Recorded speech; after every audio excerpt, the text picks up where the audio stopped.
နိုင်ငံတော်သမ္မတရဲ့လမ်းညွှန်ချက်များထပ်ဆင့်ရှင်းလင်းခြင်းနဲ့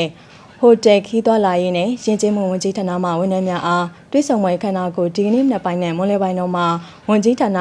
ရုံးမှတ်35နဲ့ရုံးမှတ်33တို့မှာကျင်းပရာပြည်အောင်စုဝန်ကြီး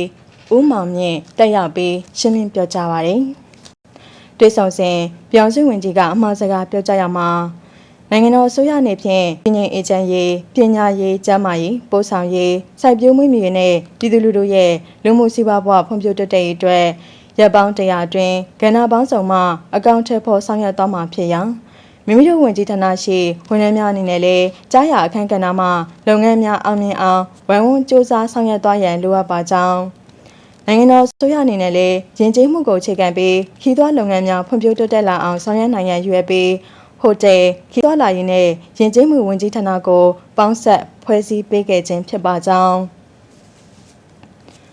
ဝန်ကြီးဌာနရှိဝန်ထမ်းများအနေဖြင့်ရိုးရာယဉ်ကျေးမှုအမွေအနှစ်များကိုမြင့်တင်ကခီးသွွားကဏ္ဍဖွံ့ဖြိုးတိုးတက်လာအောင်ဝိုင်းဝန်းစ조사ဆောင်ရွက်ရမှာဖြစ်ပါကြောင်းနိုင်ငံတော်ရဲ့ယဉ်ကျေးမှုကဏ္ဍဖွံ့ဖြိုးတိုးတက်ရေးဟိုတယ်နဲ့ခီးသွွားကဏ္ဍဖွံ့ဖြိုးတိုးတက်ရေးအတွက်အားလုံးဝိုင်းဝန်းစ조사ဆောင်ရွက်သွားရန်မှာကြားခဲ့ကြောင်းသိရှိရပါတယ်ရှင်။